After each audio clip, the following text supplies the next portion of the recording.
over 70% of all of the larger VPN organizations are owned by a singular entity. Did you know that?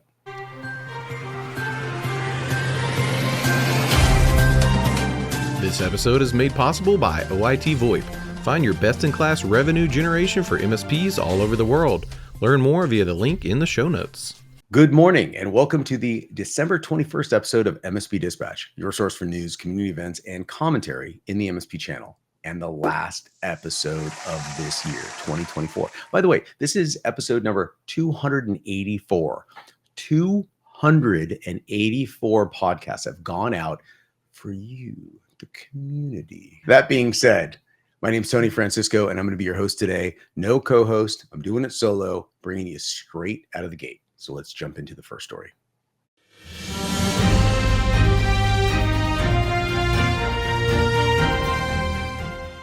Coming out swinging hard with my first story. Manufacturers lose Azure credentials to HubSpot phishing attack. In a story from darkreading.com. A phishing campaign targeting 20,000 employees of European manufacturers aimed to steal Microsoft credentials for access to Azure cloud systems. The campaign, observed by Palo Alto Networks Unit 42, peaked in June and lasted until September of 2024, mainly affecting the UK, France, and Germany. Attackers used phishing campaigns with links or DocuSign-like PDFs to lure victims to HubSpot-free forms and fake Microsoft login pages, collecting credentials. They then link their devices to victims' accounts, bypassing security alerts and securing ongoing access. While the number of victims was relatively small, the attack reflected a growing shift in phishing tactics, focusing on stealing cloud credentials instead of deploying malware to gain broader control over cloud systems.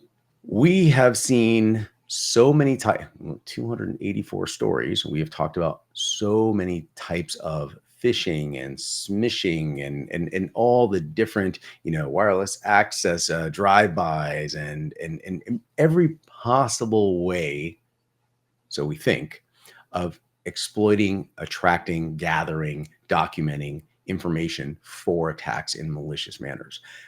It never ends. And I do believe the combination of everything that we've covered is going to come into play, which is going to make it exponentially more difficult to defend against these attacks, because knowing what's real, knowing what threat actors are actually doing is going to be very difficult, because they're going to be doing not a single threaded action. There are multiple motions happening at the same time. So this is no longer a parenthetical something to think about when it comes to authentication or filling out forms. The entanglement of everything that you're doing with everything else could lead you down that dark path. And that's very unfortunate. So the best we can do here is help you clear the noise and understand what other people are doing. We can share that information with you. You, in turn, can get a broader sense of what the threat actors are doing. Pass this to your customers in the sense of education, or even a policy, possibly a process, maybe even the implementation of a mechanism to defend against those very things we're discussing.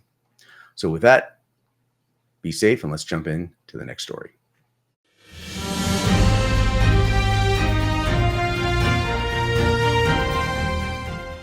A story about something a lot of us already know. CISA urges end-to-end encrypted messaging services like Signal following U.S. Telecoms hack.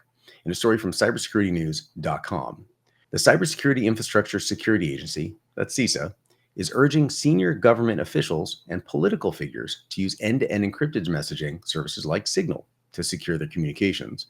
This advice follows cyber spying campaigns by Chinese-linked hackers like Salt Typhoon, who breached the 8 U.S. telecom providers, including T-Mobile and Verizon, to access call records and intercept messages. CISA warns that traditional SMS is unsafe and recommends using secure apps, advanced authentication like FIDO security keys, and regular software updates. The agency also advises avoiding personal VPNs and adopting platform-specific security measures. These steps show the growing need for stronger defenses as state-sponsored hackers increasingly target critical systems to steal sensitive information. So for those of you out there listening, Tom Lawrence, Jason Slagle, the people that we use Signal all the time, we're messaging almost daily. It is the path to go down.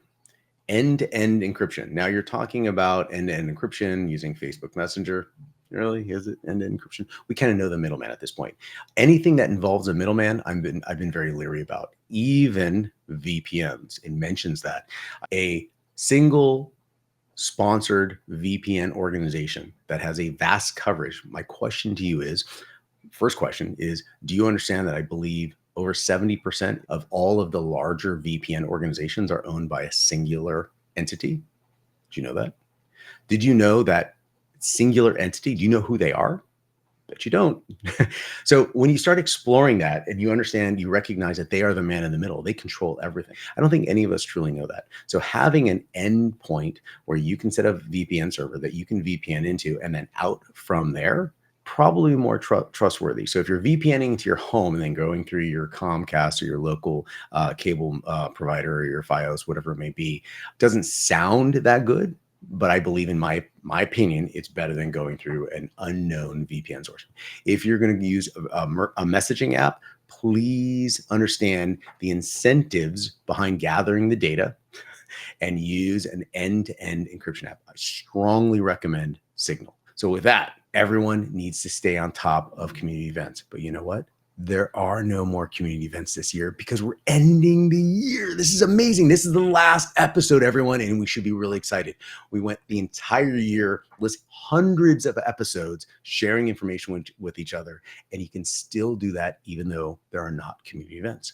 We have a Discord server where all these smart people are getting involved and they're sharing information, and that cross-pollination is what makes everyone stronger.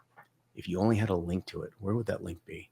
Maybe a link right here. Boom, right there. That's where you go for your Discord server. So with that, to everyone out there, I wish you the happiest of holidays. I can't thank you enough for staying involved in this show. I love the personal feedback, and we're going to take a hiatus from December 23rd and 24th. And I think the first episode of 2025 will be January 7th. So with that, please be safe. Have an incredible holiday season, an incredible new year. I wish you the happiest of New Year's ever. And if anything, stay educated. Talk to y'all later. If you found this episode eye-opening, catch more MSP Dispatch at 10 a.m. throughout the week. Share your thoughts below, and don't forget to like and subscribe.